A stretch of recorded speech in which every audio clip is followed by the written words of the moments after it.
इस वक्त की सबसे बड़ी खबर, मेगा ब्रेकिंग न्यूज आ रही है हमारे पास। माफ कीजिएगा, ultra pro max breaking news आ रही है हमारे पास। दुनिया भर के नेता हुए मोदी पर फिदा। मोदी का डंका पूरे विश्व में गूंजा। ट्रंप को खरी खोटी सुनाए मोदी ने, लालच दिखा दिखा कर डरा दिया ट्रंप को। ट्रंप ने मांगा मोदी का हाथ, कहा तुम्हारे बिना मैं एक कदम नहीं चल पाऊंगा। दुनिया भर के लीडरों ने लाइन लगाकर मोदी से की मुलाकात। वही मेलोनी को फिर से मिला मेलोडी। क्या मोदी जी की लोकप्रियता का सहारा ले रही है मेलोडी? अगर आपको यह ओवर एक्टिंग लग रहा है तो मेरे इस वीडियो पर 1 मिलियन व्यूज पहुंचा दें। लेकिन गोदी मीडिया की तुलना में ये तो बस ट्रेलर मात्र है। पिछले 24 घंटों में अगर आपने टेलीविजन सेट खोला हो तो आपको ऐसा प्रतीत होगा कि मोदी जी पूरे पृथ्वी के प्रधानमंत्री बन चुके। नरेंद्र मोदी ने पूरा गेम पलट के रख दिया। कल G7 के मंच से ट्रंप को कायदे से सुनाया। Let me tell you, that directness, the way in which our Prime Minister spoke for Indian lives is so admirable. और बॉडी लैंग्वेज मत भूलिएगा। आज मोदी के सामने ट्रंप जहाजों पर हमले के मुद्दे पर नरम। अब ब्रह्मांड मोदी के इर्द गिर्द घूमेगा। वैसे तो मोदी जी के फॉरेन विजिट्स को मेन स्ट्रीम मीडिया बहुत ही बारीकी से ट्रैक करती है।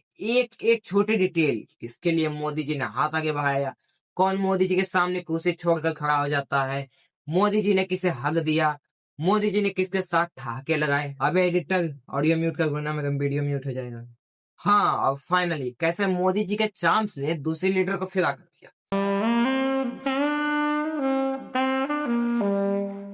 लेकिन एक चीज है जो गोदी मीडिया कवर करना भूल जाते हैं, वो ये है कि इतना आदर सत्कार जो हुआ है, इसके अलावा देशवासियों के लिए मोदी जी ने क्या वापस लाते हैं। अब इसमें कोई डाउट नहीं है कि मोदी जी इन समिट में जाते हैं, अपनी तारीफ खुद करते हैं, क्योंकि उनकी तारीफ कोई करेगा नहीं, सिवाय ट्रंप की। और ट्रंप जैसे लीडर खूब अच्छे से समझ चुके हैं कि मोदी जी को खुश कैसे रखना है। The most beautiful looking man. He looks so nice. He's like an angel. But actually, he's as tough as he's a killer. I don't want to. He's that killer. He's as tough as they come. But he looks so good. So he gets you by surprise. Beautiful man, angel, साथ ही साथ killer भी बोल दिया। अरे इतनी तारीफ तो गोदी मीडिया भी नहीं करती है जितनी ट्रंप जी ने कर दिया। लेकिन क्या ट्रंप के ये जो कमेंट्स हैं ये जेन्युइन है? क्या वो मोदी जी को, हमारे भारत देश को उतना सम्मान देते हैं जितना कैमरे और मीडिया में बोल रहे हैं?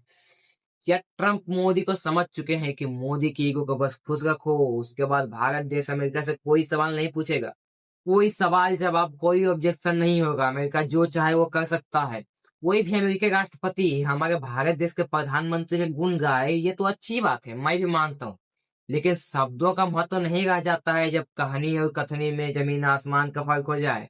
अगर आप सिर्फ बीते 2 सालों को एनालाइज करो, डाटा देखो, तो ट्रंप के तारीफों के सिवाय हमारे देश को अमेरिका से सिर्फ डांट और बेइज्जती मिली है।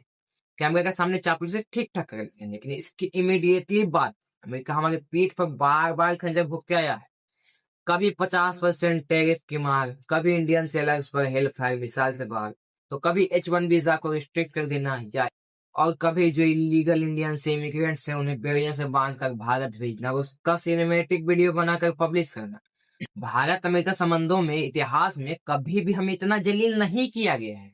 लेकिन अमेरिका समझ चुका है, अमेरिका जान चुका है कि जब तक मोदी के ईगो का आप मसाज करोगे, उसे खुश रखोगे, तब तक सवाल नहीं होगा हमारे देश से। इसलिए ट्रंप और मोदी के इस सुपरफिशियल प्यार को जानना होगा, समझना होगा। यह जरूरी है हमारे देश के लिए, जहाँ बातें तो बहुत मीठी मीठी होती है लेकिन इससे निकलता कुछ भी नहीं। हमारे देश को मिलता है बाबा जी का ठुल्लू। क्या ट्रंप सिर्फ मोदी और उनके फैन बेस को खुश करने के लिए तारीफों के पुल बांधते हैं? असल में भारत को मिला क्या है पिछले 2 साल में? क्यों इंडो यूएस रिलेशनशिप ट्रंप की इन मीठी मीठी बातों से फायदा कम और रिलेशनशिप को नुकसान ज्यादा हो रहा है? और हमारी फॉरेन मिनिस्ट्री क्या कर रही है इस प्रॉब्लम को ठीक करने की? क्या यह प्रॉब्लम को समझ पा रही है? इस सब फ्रांस में G7 देश की मीटिंग होती है। वैसे तो भारत इस ग्रुप का हिस्सा नहीं है, लेकिन बीते कुछ सालों में भारत को G7 समिट्स में आमंत्रित किया जाता है और इसी सिलसिले में प्रधानमंत्री मोदी फ्रांस गए, वर्ल्ड लीडर से मिले, हंसे, मुस्कुराए, अच्छी बात है, नेटवर्किंग करना जरूरी है। मुझे नहीं आता, लेकिन मुझे किसी ने बताया था कि नेटवर्किंग करने से आपकी ब्रांड वैल्यू बहुत बढ़ जाती है। सही कहा होगा, क्योंकि मोदी जी के जो ब्रांड वैल्यू है उस पर 4 चांद लग गए हैं। जब ट्रंप से पूछा गया कि भारत और अमेरिका की डिफेंस रिलेशनशिप के बारे में उनका क्या कहना है, तो सुनिए कितने तारीफों के पुल बांध दिए। They were attacked. We would be there to help them. If anybody attacks that man, we're going to be there. Now, if there's a new leader, I'm not sure about. इतनी घनिष्ठ मित्रता, आहा, इतनी इज्जत, लेकिन स्टेटमेंट में 2 बड़े warning signal से। अगर ट्रंप सीरियस है तो हमारे देश को ऑलरेडी सावधान होना पड़ेगा। पहला, अगर भारत पर हमला होता है तो अमेरिका में बचाने आएगा। भाई हम कोई इसराइल तो नहीं है कि अमेरिका के टुकड़ों पर पलते हैं, अमेरिका की छत्र छाया में हम जीवित रहते हैं। आज तक हमारे इतिहास में भारत ने अपनी डिफेंस के लिए अमेरिका की तरफ नहीं देखा है। तो ये I will be there for you कहाँ से आ गया भाई? तुमसे भीख किसने मांगी है? क्या ट्रम्प यह आशा कर रहे हैं कि पाकिस्तान की तरह हम भी मिलिट्री अलायंस कर लेंगे अमेरिका के साथ और वो हमारी जमीन पर अपने मिलिट्री बेसेस बिठाएगा, अपने फाइटर्स उड़ाएगा? एमईए को इसके बारे में जवाब देना होगा, क्लियरिफिकेशन करना होगा। दूसरा, क्या मतलब है ट्रम्प का कि भारत की रक्षा वो तभी तक करेंगे जब तक मोदी है? अब सोचो, अगर यही बात किसी अपोजिशन लीडर को कह दी गई होती तो वो सोरोस का एजेंट अमेरिका का पालतू हो जाता। 2 न्यूक्लियर पावर, 2 इकोनॉमिक पावर, उनका रिश्ता आपस में नेशनल लेवल पर होता। या कोई ड्राइंग रूम में बैठे 2 दोस्त यार नहीं है कि आज दोस्ती हुई कल कट्टी। या फिर हो सकता है कि ट्रम्प बस मजाक कर रहे थे जिसे इंडियन मीडिया ने काफी सीरियसली ले लिया, काफी पुश कर दिया। 24 घंटे में ट्रंप मोदी के ऐसे मुरीद हो जाते हैं कि उन्होंने पीएम मोदी को फरिश्ता तक बता दिया। आज आमने सामने बैठ के ट्रम्प को सुना दिया। लेकिन मोदी जैसा कोई नहीं, उनकी अदा निराली है और वो मोदी के मुरीद बन गए हैं। आज उन्होंने कहा कि प्रधानमंत्री मोदी कितने सुंदर दिखते हैं। लेकिन अमेरिका के प्रो ट्रम्प फोकस न्यूज ने इस ट्रम्प को बस एक जोक की तरह देखा है, उसे वैसे ही दर्शाया है। फिर से देखो ट्रम्प मोदी की कितनी फिरकी ले रहे हैं। जब पूछा गया कि भारत वेस्ट एशिया के महत्वपूर्ण भूमिका निभाएगा या नहीं, तो सुनिए ट्रम्प क्या कहते हैं। India plays a big role in everything. As long as he's the leader, India's going to play a big role. सुनने में ट्रम्प की वाणी कितनी मीठी लगती है, लेकिन असलियत थोड़ी कड़वी है। वेस्ट एशिया क्राइसिस की वजह से हमारी इकोनॉमी को इतना ज्यादा झटका लगा है और अमेरिका ने उल्टा पाकिस्तान को मीडिएटर बना दिया, इस्लामाबाद को इंटरनेशनल डिप्लोमेसी का फोकस बना दिया। मोदी सरकार जो सालों से पाकिस्तान को इंटरनेशनल आइसोलेट करने की कोशिश कर रही थी, वो सारी कोशिशें नाकाम हो गई। चलो हो सकता है कि 1-2 जगह हमने ही समझने में गलती कर दी। ट्रम्प सच में भारत देश को, मोदी को बहुत ज्यादा रिस्पेक्ट करते हैं, मान सम्मान देते हैं। लेकिन फिर सवाल आता है, वो मान सम्मान, वो रिस्पेक्ट कहाँ चला जाता है जब अमेरिका ने जानबूझकर भारत के सेलर्स को मार गिराया बिना किसी पछतावा के, बिना किसी रिग्रेट के। इस महीने हमारे देश के इतिहास में ऐसा पहली बार हुआ है कि अमेरिका की नेवी ने भारतीय नागरिकों की जान ले ली। 3 भारतीय सेलर्स मारे गए, उनकी हत्या हुई है और ये आंकड़ा 60 तक भी जा सकता था। वो तो शुक्र है कि ओमान ने हमें बचा लिया।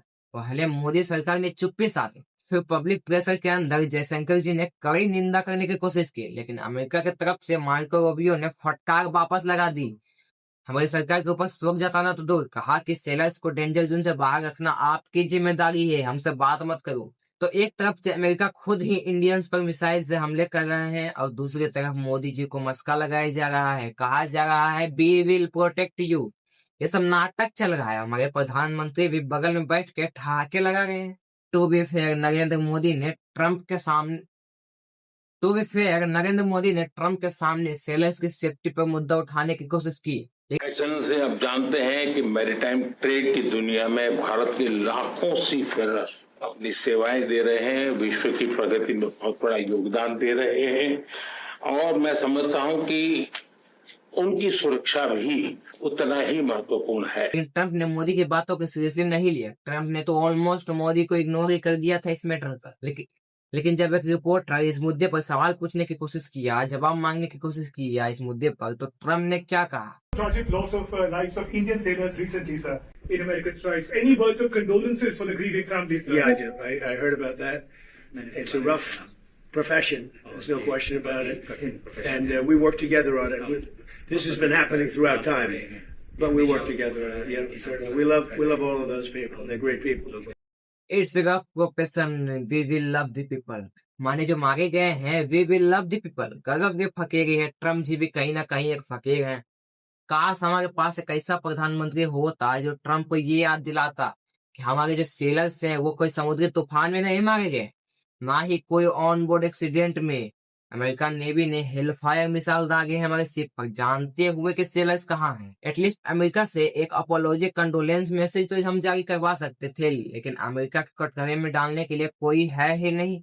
वेस्टमिंस्टर में ट्रम्प ही बड़बड़ाते हैं। प्रधानमंत्री मोदी को जो भी थोड़ा सा बहुत कुछ बोलना था उसने एक पर्चे में देखकर थोड़े से पॉइंट्स बोल दी, बाकी टाइम बस मुस्कुराते रहे। कभी कभी तो गलत टाइम पर भी मुस्कुरा दिया। No men playing in women's sports, so we want no transgender mutilization of our children.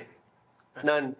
लेकिन ट्रम्प को इसमें बहुत मजा आ रहा था, वो बिल्कुल रिलैक्स था, सवालों का आनंद ले रहे थे। सवाल भी ऐसे आ रहे थे, पत्रकार भी तो ऐसे ऐसे ईमानदार बैठाए हुए थे जैसे जैसे गोदी मीडिया के रिपोर्टर्स ने भांप लिया था कि ट्रम्प को बस इतिहास के 2 सवाल में डाल दो, वो अपने आप पिघल जाएंगे। We're on the cusp of making history with the possible peace in the Iran conflict. I like this guy. Do you know who that is? I like him. Your reporters are much nicer than my reporters. दुख की बात तो ये है, यह पहली बार नहीं है, दूसरी बार है जब ट्रम्प ने नरेंद्र मोदी को कॉम्प्लीमेंट किया था कि तुम्हारे देश के पत्रकार बहुत अच्छे हैं, परेशान नहीं करते, कोई इस कठिन सवाल नहीं पूछते। शायद यह खुश होने की बात नहीं है, लेकिन ये सारी चीजें, ये क्रोनोलॉजी दिखाता है कि ट्रम्प भी जानते हैं कि मोदी जी को अब मैनेज कैसे करना है। चाहे देश के खिलाफ कुछ भी कर लो, बस लास्ट में मोदी को खुश करने के लिए 2-3 तारीफों की पुल बांध दो और मोदी जी और गोदी मीडिया उसके बाद खुश होकर घर चले जाएंगे।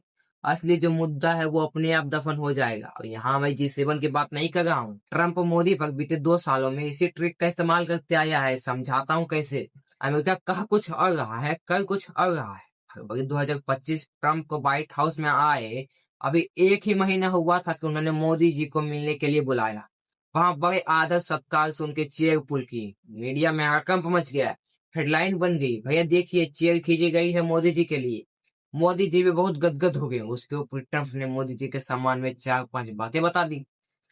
हमारे He's going to do a great job in India.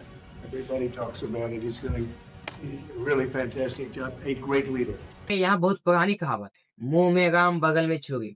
Trump Bharat के साथ कुछ ऐसे ही पॉलिसी का इस्तेमाल करते आए हैं, क्योंकि जिस वक्त ट्रम्प व्हाइट हाउस में बैठकर मोदी जी को ग्रेट लीडर कह रहे थे, उसे कुछ ही दिन पहले ट्रम्प इंडियन एग्रीमेंट्स को जानवरों की तरह बेल्ले में बांधकर वापस भेजते हैं।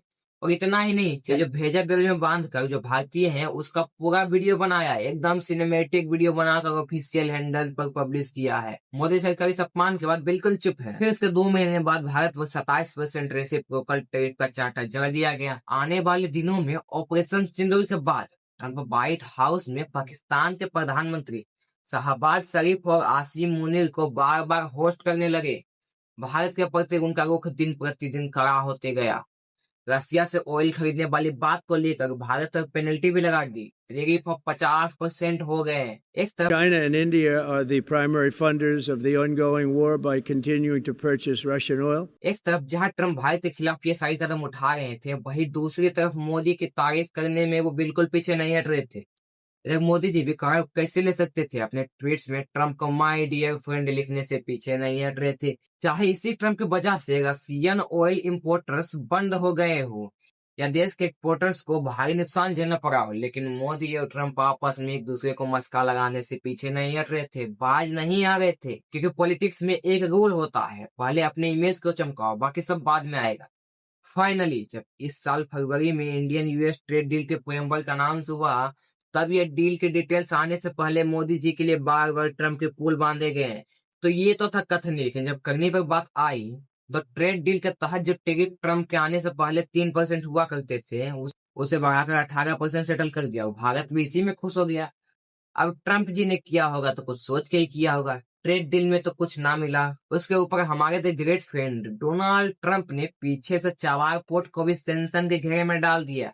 चबार पोर्ट ईरान में एक बहुत बड़ा डेवलपमेंट प्रोजेक्ट था हमारे लिए। यह स्ट्रेटेजिकली इम्पोर्टेंट प्रोजेक्ट था। इससे हम China costing of parcel strategy को चैलेंज करने की कोशिश कर रहे थे, लेकिन अमेरिका ने बड़ी चालाकी से हमारा वो रास्ता भी बंद कर दिया। सरकार के निर्देश पर हमारी गोदी मीडिया सिर्फ तारीफ कवर करने में इतनी मसरूफ है कि किसी ने यह सवाल पूछने की हिम्मत नहीं की कि अगर ट्रम्प जी इतने ग्रेट फ्रेंड हैं तो फिर भारत को आज यूएस में चुन चुन कर टारगेट क्यों किया जा रहा है।